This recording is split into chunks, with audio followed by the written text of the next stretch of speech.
What's up, guys? You already know what time it is. It's your favorite time of the week. It's time for a new episode of Lion on Main. Episode 6, I think. I'm pretty sure. Yeah, because last episode was episode 5, which was the big milestone, right? Yeah, just like last week, I completely forgot to write a list of things I want to talk about. So this one is just gonna be off the cuff, man. Because I just for some reason I've been lacking recently, coming up with things to talk about. I just don't write them down anymore.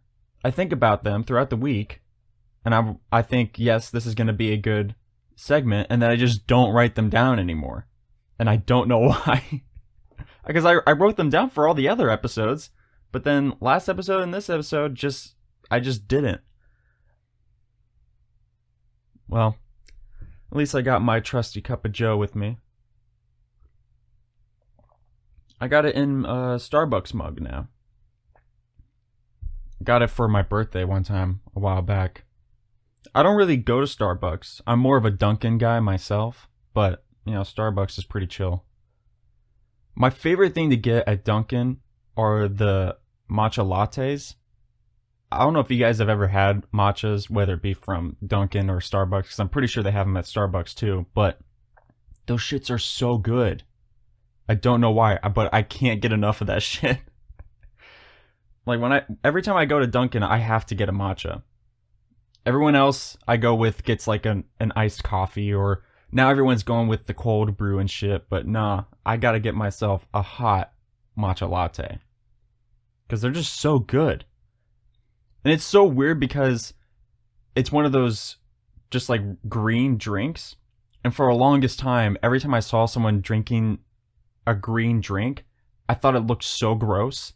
And I was always thinking, how could you drink that? Because, just my thought process, drinks aren't supposed to be green. But then I had a matcha latte and I was like, okay, this shit slaps. So now I get it all the time. They had a frozen matcha and they also have an iced matcha. I had those too. The frozen's pretty good. Iced is okay. I'm not usually an iced coffee, iced drink type of guy. When it comes to coffee, I love hot coffee. I'm not a fan of iced coffee because when my hot coffee goes cold, that's gross. So why would I purposely want to make it that? So I mean, iced coffee's okay. I get cold brew every once in a while, but hot coffee and hot matcha lattes, nothing beats that shit. But yeah, so every time I drive to work, not always, but I stop at Dunkin' quite a few times and get matcha lattes and all that stuff. Which, speaking of driving sucks here, alright? Because the traffic is just, it's not really horrible. Like, it can be better. But the problem with traffic here is people, I don't know, they just don't know how to drive. Like, I'm driving down the road, and first of all, I kind of thought it was a unwritten rule where the left lane was always the fast lane. Okay, the left lane was for you to pass all the slow people in the right lane. So the left lane is always supposed to be moving faster than the right lane. But for some reason, at least the path that I take to work, there's slow ass people in the left lane. And then another thing that sucks is that usually when I drive someplace consistently, I can kind of figure out the traffic patterns of the path I'm taking. So I always know the right lane is always going to be super slow and the left lane is always going to be moving, and then all this stuff. Like, I can kind of figure out the traffic pattern. For some reason, the path I take to work, there's just no consistency in the traffic whatsoever. Like, I'll be driving down the road and I'll be in the right lane, and the left lane is just flying by, right? And I'm like, okay, maybe this was just a one-off thing. So the next day, I stay in the right lane, but still the left lane is moving. So I think, okay, Tomorrow I'll get in the left lane because that one is always moving. The next day when I get into the left lane is the slow one and the right lane is moving. And it happens all the freaking time. I have the worst luck when it comes to traffic. I always get behind the slow ass people, and it's not even just people who go the speed limit and then the other lane is the people who are speeding. I get behind people who are going slower than the speed limit. And first of all, I don't even understand why you're going slower than the speed limit. Because, like, what's the point of doing that? That's such like a dick thing to do. To just drive slower than the speed limit and just slow everyone behind you down. Like, I hate it. I absolutely hate it. It gets so annoying. And then there's people who just like cut you off and shit. Oh, the worst type of people is when you're driving in a lane and you want to get over to the next lane. So you put on your turn signal and someone in the other lane sees that you're trying to get in that lane and they just speed up to get either in front of you or block you from getting into that lane. Those are the worst type of people. Like, I literally hate those people. Because, like, what's the reasoning behind that? You know, why do you feel the need to do something like that? I don't get it. Because if you're going at a certain speed and someone wants to get in front of you, they're probably going to be staying the same speed as you. So you're not going to be hindered by them being in front of you. It just doesn't make sense. And that's something completely different from if you're driving down the road and you're going at a consistent speed and someone in the other lane just wants to get in front of you before you get in front of them, and then they intentionally slow down to slow you down. That's something completely different. Okay, because you're going at a constant speed and the person who wants to get in that lane should recognize that. Right? But, you know, it's the people who are going at a certain speed and you think, okay, I can get in front of them and it won't be a problem. And then they just decide to speed up and get in front of you. Because that's also a dick move to do. But yeah, the traffic is so bad. I always pick the slow ass lanes, and I don't know why that happens. I also pick the longest lines when it comes to a red light.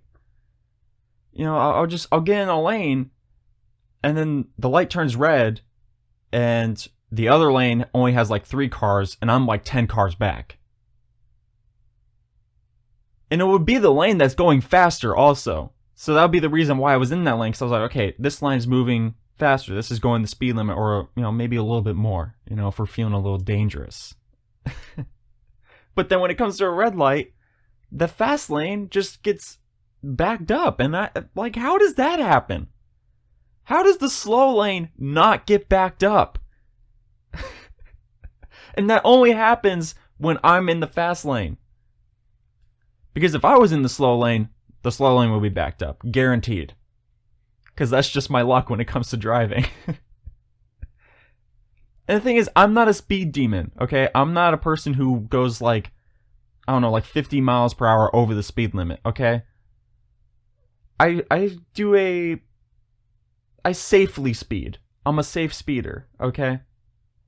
It's the people who are going slower than the speed limit that piss me off and that I always get behind for whatever reason. It just sucks. Like, why can't people just drive normally? Oh, God. And then when it rains, that's even worse. Because when it rains, that's when people really forget how to drive. And they start doing, like, crazy shit. And you're just thinking, what are you doing? It's just a little rain. Like, it'll be sprinkling and people would just start doing weird-ass shit and, like, cutting people off and going, like, 20 miles under the speed limit. Don't know what that's about. Oh, man, but it's just annoying. I mean, I like driving, but I don't like driving to work. I probably have to just figure out a different route to go to work, because the route I'm taking is just dumb.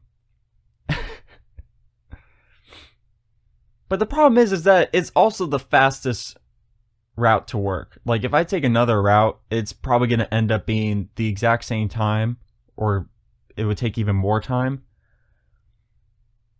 But I guess it would be less stressful, less irritating, because people will actually know how to drive on those other routes. That's probably why I have a massive headache. I've been having a headache on and off for the past 4 days or something. And I don't know what that's about. It's probably stress. Probably just the stress of driving. God damn.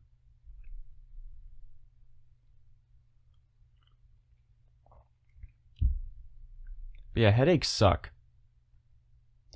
Because it just makes you want to just lie down and do nothing. But like even when you do, your head still hurts. And you're just like, oh God, please, can this just stop? But yeah, just driving is just giving me a headache. At least on that route. You know what I've thought about doing? I wonder if, because I always want to learn how to like stunt drive. You know, like in the movie Baby Driver and shit. And I'll throw in Fast and Furious in there as well. But I always wondered, like, what if I just learned how to do that and just, I don't know, like stunt drive all the way to work? Would that would that make things any easier? Because like, what if I could just weave in and out of all this traffic, you know, safely? Because I know how to stunt drive. I could possibly get to work faster that way. But yeah. But I don't even just want to learn how to stunt drive just for that shit. I just want to learn how to stunt drive because that just sounds awesome. Like, imagine just, you know, having a car, knowing how to stunt drive, and you say to your friend, hey, you want to go to the mall or some shit? And they're like, oh, okay. And then you just stunt drive the entire way there. Just, like, freak them out. Because, like, you don't tell them that you know how to stunt drive. You just, like, do it. And yeah, that'd be awesome. Learn how to stunt drive? Yeah, you know, like, Disney a while back used to have a stunt show, a car stunt show at one of their parks, like Lights Motors Action. Like doing that type of shit. I mean, that's what I want to do.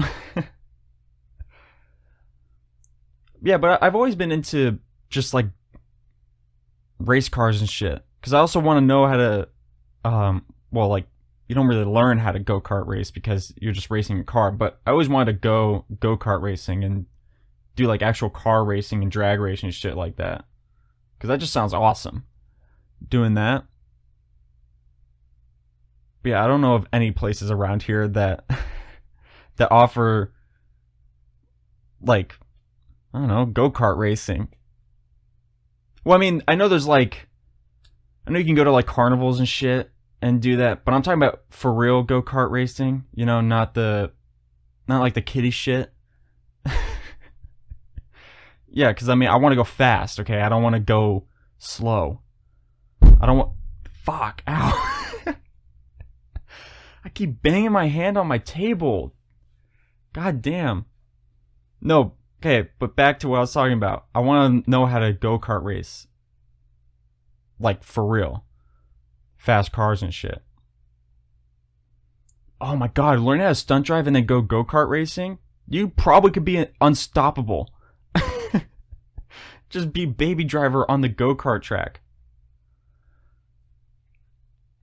Yeah, dude, like, all the other races would have no idea what to do. Because you'll be doing, like, I don't know, like 180 spins or shit like that, and drifting and weaving in and out of the lines. Because they'll be thinking, oh, I just drive around the track and try to get in front of people, and you're like, no, I'm going to go stunt driving. And even if you don't win, it'll just be impressive to everyone watching. They won't even care who won. They'll just be looking at you and going like, yo, this guy fucks. This dude is stunt driving on the go-kart track. Yeah, but I mean, I want to do that. Hopefully that will relieve some stress. Probably not. Yeah, probably stunt driving on public roads would probably be even more stressful. Because you just have no idea what anyone else is going to be doing around you. So that's always freaky. I mean, that's freaky now. I'm driving down the road and I have to expect the unexpected. You know, because I'd be driving down the road sometimes and people just pull out in front of traffic and I have to slam on my brakes and think and go like, what the fuck were you thinking? There was one time I was driving down a road and there was this person coming out of like a driveway or something. And they saw me coming down the road and they just proceeded to almost drive out. And not even in front of me. Like, I was passing in front of them and they started driving out in front of me and I had to speed up to get in front of them before they hit my car. And I'm like, what the hell was that? Like, I saw the person look at my car. You literally saw me driving right there and you decide, I'm going to drive out right into this person. I mean, that's what I mean. That's like the dumb people who are driving on the road who do like dumbass shit. Those are the type of people that piss me off and like stress me out. The funny thing is though, I kind of got to the point where I've driven this way to work like so many times that I start recognizing cars on the street. You know, because I'm always driving to work at the same time. And so I just see like the same people every morning. And it's just like at a point where you're like, hey, what's going on, Ford Explorer? Yeah, you're running late for work? Yeah, so am I. You know, just hate these work days, you know what I mean? Ah, shit, and there's the Honda Civic. That dude's a dick. He's always cutting me off. But yeah, the traffic is just so bad. You know, people from LA will probably tell you that traffic over there is just so much worse. You know, because it's just horrible over there. But I bet that probably the traffic here and the traffic in LA is pretty much about the same. I don't think LA is going to be any worse than what it is over here. Because there's no way you could tell me that traffic here is like good. Because it's not. I mean, traffic here is horrible. Not just, you know, from locals, but because of the tourism as well. I mean, that's one of the things that sucks about living here is the tourism. You know, going to theme parks and shit.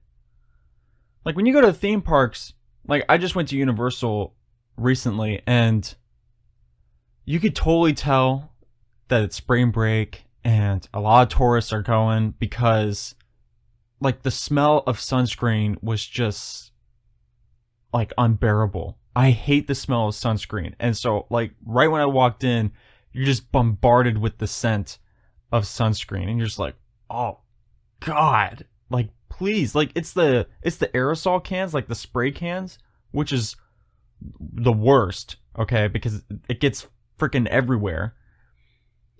That's one of the things I hate about, you know, spring break and the summer, going to theme parks and shit. It's just all the tourists come and then, you know, the smell of sunscreen is just freaking everywhere. And it makes me gag. Another thing that's like horrible is when tourists just like stop in the middle of a walkway. You know, they're just like walking and then they just stop right in front of you. And you're just like, okay, can you stop on the side of the walkway? You know, why do you gotta stop right in the middle? And they always have like like one of those strollers. And they got like a family of 10. And they just take up the entire freaking walkway. And they just block everyone. Like, please, just go to the side. If you need to stop, okay, if you need to turn around, okay, if someone's following behind and you want to turn around and like wave to them to tell them, hey, come to the front, can you just like go to the side and do it? Okay, because a walkway is for people to walk. Okay, it's not a stopway, it's a walkway. So don't stop. Yeah, I hate those type of people that just like stop in the middle of a walkway. Like right in front of you as well. And then they give you a dirty look because you're trying to get past them. And you're like, okay, it was your fault. You stopped in front of me.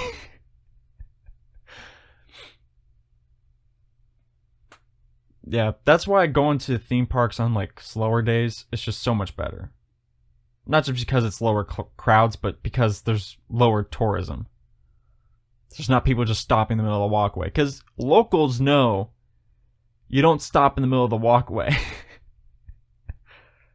Well, at least most of the locals do. I bet there's some locals that don't know that shit yet, which I find that hard to believe. Like, how do you not know that? Because if you're a local, you understand the struggle of going to the theme park, trying to walk, and then all the tourists just stop in front of you. So you should know I'm not going to do that to other locals. But yeah. Yeah, so I went to Universal, and I mean, I didn't go on any rides. I just wanted to walk around and chill.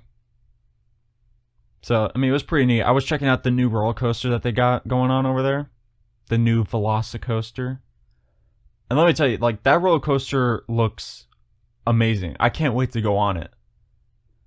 Like, they did a good job with the theming and keeping it consistent with the rest of the Jurassic Park area. Because that was one of the things I was worried about when they were doing construction, and they just cut down a bunch of trees and plants. And so when you were walking through, you didn't get that feeling of walking into the jungle of Jurassic Park and shit. And so I was thinking, you know, with a roller coaster, since you can't just have a bunch of trees in the middle of a roller coaster, I was thinking, man, you know, we're going to get rid of this whole vibe of being in the jungle. And, you know, as much as the roller coaster is going to be fun, it's going to lose the ambiance and the theming of the area. But I think they did a pretty good job with the theming and keeping it consistent with everything. Granted, there's not as much vegetation as there was before, but it's still, when you walk in, you still kind of get the feeling of, you know, getting into the jungle and all that stuff, because they put in a bunch of new plants and trees and all that stuff. And they did a bunch of crazy rock work and shit. So it looks pretty lit from what I can see. So I'm excited for that roller coaster when it comes out, which is coming out like this summer or something. So they also got like these huge statues of like velociraptors right at the entrance of the roller coaster. So that looks pretty cool. But yeah, I'm excited for that shit. And when I went over to the studios, I was checking out all the Mardi Gras stuff that they have going on over there. And oh my gosh, the food smelled amazing. I walked by the Cuban food stand. Oh my god, dude, like, it smelled so good. And I was so close to getting something from the food stands, but the thing is you see because they have like display pieces of the food and the portions that you get, and they give you like this tiny ass sandwich thing. It's like the size of like a mini pancake or something, and they're charging you $10 for it. And I was like, okay, this shit smells so good, and I'm so tempted to get something, but, you know, can't you give me a bigger sandwich, you know? Like, this little mini pancake is not worth $10, okay? If it was $5, I would have been like, okay, I'll get that. But if it's $10, can you give me something a little bigger? Like the size of like a fat hamburger or something? Like, that's the thing. Theme parks are so freaking expensive to get food. It's kind of ridiculous. Like, you go into Universal Studios and they have Mel's Diner there, which is a great place. I love the place. They have good food. It's great theming and all that stuff. It's like a 50s diner style and all that. And it's a burger joint. And you go there and you can get a burger and fries and a drink, and it's like $15, which is pretty expensive. Okay? But you could go to Margaritaville, which is on City Walk, and you can get a burger, fries, and a drink for $15, but the burger is like 2 times the size of the Mel's Diner one, and you get way more fries. And I just, that's just ridiculous. The fact that Universal Studios is charging you $15 for something you can get at City Walk for the same price, but you get more at City Walk. Which, Margaritaville is like a sit-down restaurant, and Mel's Diner is sort of like a fast food type restaurant. So I figured going to Margaritaville would be more expensive, also because it's like a national name restaurant and all that stuff. but it was the same price as Universal Studios. And it was like a better deal. So from now on, like, I'm just not going to get food inside the parks, because I've noticed that in the parks, their food is just so much more expensive. So if you want more food for the same price as in the parks, just go to a restaurant at City Walk, because it's so much better. I mean, you could go to, one of those food stands in the park and pay $10, but you're also getting a much smaller portion. So, a little life hack for you guys. If you want more food for the same price at Universal, just go to City Walk. It's so much more worth it. Plus, you can actually sit down at the restaurant, and you can relax, and you can have a waiter and all that stuff. So, honestly, it's kind of the better deal. But, it's up to you. Because I haven't tried all the food options at Universal, but just from my experience, going to City Walk is probably a better deal. So when I was at Universal, I stopped by Margaritaville, because I just love Margaritaville. Because it's like the Ron John's mug that I have. It gives me those cruise vibes, and I love cruising. So I stopped by in there. I was looking at the shops, and it just made me want to go on a cruise so bad. Like, I miss cruising. I haven't been on a cruise in almost 2 years now, which is a long time. So, I mean, I wish cruising would start back up again here, because I want to go on one again. Because I miss it. I miss going to all the different islands and seeing all the different cultures and all that stuff. Like, that's one of the things that I loved about cruising. And probably the main thing I like about cruising is the ship itself, because I like boats and stuff. But, I also enjoy going to the different islands and, getting out of the touristy part of the islands, because, a lot of the islands in the Caribbean and the Bahamas, they're kind of built off the tourism of cruise ships. So right where the cruise ship docks, that's where it's like the big tourist hub. And most of the people on the ship will stay in that area. But, I've always kind of wanted to just go off and do my own thing and just check out the island and see just like experience the culture and see what people who live on the island live like, see all the different local restaurants and just try some of the things that not a lot of tourists know about. You know what I mean? Just kind of experience something different. Because, mainly all the islands are kind of the same when it comes to like the tourist part area, because it's just a bunch of shops and stands, because they want you to spend money, because that's what the island lives off of, is the tourism. And then they always have the same type of excursions where they're like, oh, do you want to go snorkeling? Do you want to go scuba diving and all that stuff? Which a lot of times that stuff is cool. Like, I went snorkeling at Grand Turk one time. And I also was snorkeling at St. Thomas, I think.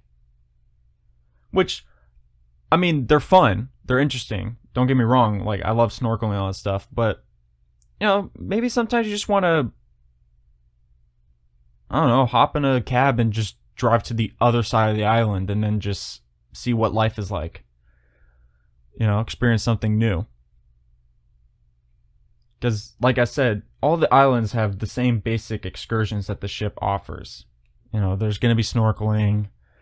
There's going to be like the tourist tours that the island offers, where, that's just what all the tourists do. I don't know. Yeah, so I just want to go back on a cruise and just do all that shit again. Because it's just so much fun. It's so relaxing, and it's just like a really cool experience. Like, I don't understand people who don't, well, I don't want to say don't enjoy cruising, but there's people who just, I don't know, just don't see how cruising is fun. Like, there's someone who I was talking to one time where they just had absolutely no desire to go on a cruise, because they're like, what's the point in going on one? You're just sailing around to different places. But it's so much more than that. because you can get off the ship and you can experience a different culture that you don't experience back in the US. So like it's not even just relaxing and you just go on a ship and just sailing places and just doing the excursions that the ship offers, but there's just so much more that you can do. So I don't know, I encourage people to go on a cruise because it's just an experience. And I encourage people to just do something different, do something new. Get out of your comfort zone, But also be careful because there's some places, like the ship will warn you, there's some places where some people aren't too friendly to the tourists and they'll rob you. So, obviously be careful on some of these islands, but for the most part, everyone's going to be nice, everyone's going to be kind and considerate and all that stuff. So, I wouldn't worry too much about it.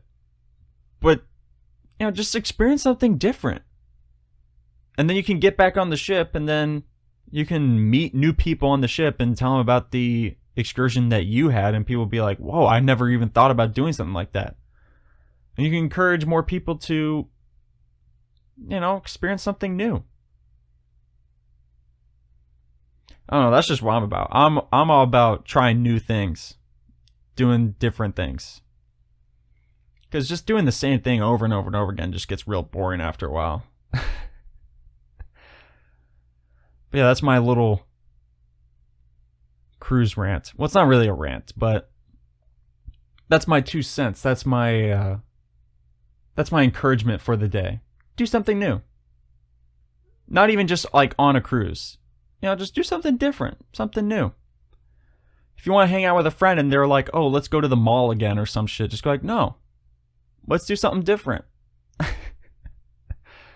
I don't know what else you could do. I don't know what's in y'all's areas, but just try something new, something different. Like something I want to do. I was watching this video a little bit ago, and there was this guy who was looking for a stranger to just get matching tattoos with them. And I don't know why, but I kind of thought that was lit. I thought that was pretty cool. I was thinking, because I low-key want a tattoo. I don't have one. And I want one. I just don't know what to get. But I kind of think that would be something fun to do. Just go around and just find some random person and be like, hey, do you want to get a tattoo with me? Like a matching tattoo? Because talk about a meaningful tattoo. You get the tattoo and the rest of your life, you know that there's someone else in the world who has the exact same tattoo as you. Yeah, that's one of the things with getting a tattoo is that I don't really know what to get because I feel like tattoos have to be meaningful. I don't know, maybe I'm dumb and maybe most people just don't really care about what it means. They just want to get something that looks cool. But my thought process is just like, I have to get something that's meaningful. And I just have no idea what to get. Because, a lot of people... this is just what I've heard. A lot of people get tattoos that are meaningful. Like, they have some sort of meaning behind them. And it's always interesting to learn what some people's tattoos mean. Like, there's some people who get, like, I've seen tattoos where people get a shamrock or something. And then people get a heart. Those are, like, the cliche ones, I think. And then there's, like, people who get, like, an arrow or something. I want to know what all that means. Like, what does the arrow mean? Maybe the shamrock means you're lucky. Or you're a gambler. And then a heart obviously means, like, love or something. But what does an arrow mean? Like a little stick arrow? I saw someone who had a stick arrow tattoo and I have no idea what that means. But yeah, that's just like my thought process. It's just I want to get something that's meaningful. I just don't know what that would be. But recently I've been thinking about getting like a bumblebee or something. I have no idea why. I just one of my favorite artists, Tyler the Creator, I saw he had a tattoo of a bumblebee. And I don't know, I just thought that was really cool. And it just made me want one. It has no meaning to me because, I'm not like a bumblebee lover. I'm not a bumblebee hater either. I'm kind of indifferent about bees. But I don't know, I just kind of thought it looked cool. And I was like, I want a bee tattoo. But yeah, if anyone wants a bee tattoo, hit me up so we can get matching tattoos. We can go on the rest of our lives just having bumblebees. We'll be like the Bumblebee Bros. The Triple Bs. Bumblebee Bros. I don't know. But yeah, I kind of thinking about getting matching tattoos and then bumblebee tattoos. I don't know. Is that dumb or is that cool? I don't know. Also, do tattoos have like underlying meaning in the first place? I don't really know what I was saying right there, but like, is there a meaning behind tattoos just like in general? So like someone who gets like a rose tattoo, like is that always tied to a certain topic or something? I don't know. I'm reading way too deep into tattoos. I don't know. I low-key want a bumblebee tattoo. I don't know where yet, but I don't know. The bumblebee tattoo just sounds pretty fucking lit. But yeah, I guess that's about it for this podcast. Yeah, Bumblebee Bros. Hit me up if you want a bumblebee tattoo. Yeah, so if you're listening to this on YouTube, make sure to subscribe and like and comment if you want. Just say anything. I don't really care what you have to say. Just comment anything. If you're listening to this on Apple Podcasts, leave a review, please. That really helps me out. And follow me on my social medias at RealJLions, Twitter and Instagram. Also follow this podcast, Lion on Main, Instagram and Twitter. All that stuff. You know the drill. Just me promoting myself. But yeah, that's it. So peace out, guys. Bumblebee Bros, hit me up. And I'll see you guys in the next one. Love you. I don't know. Do I? Peace.